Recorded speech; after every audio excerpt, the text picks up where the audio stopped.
প্রস্থান হেলাল হাদিস।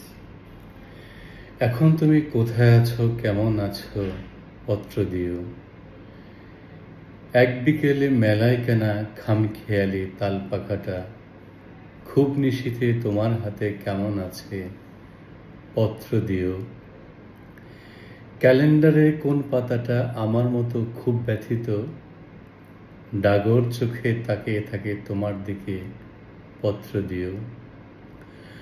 কোন কথাটা অষ্টপ্রহর কেবল বাজে মনের কানে, কোন স্মৃতিটা উস্কানি দেয় ভাসতে বলে প্রেমের বাণী, পত্র দিও, পত্র দিও। আর না হলে যত্ন করেই ভুলে যেও, আপত্তি নেই, গিয়ে থাকলে আমার গেছে, কার কি তাতে। আমি না হয় ভালোবেসেই ভুল করেছি, নষ্ট ফুলের পরাগ মেখে মাঝ দুপুরের নির্জনতা খুন করেছি। কি আসে যায়, এক জীবনে কতটা আর নষ্ট হবে, এক মানবী কতটা আর কষ্ট দেবে।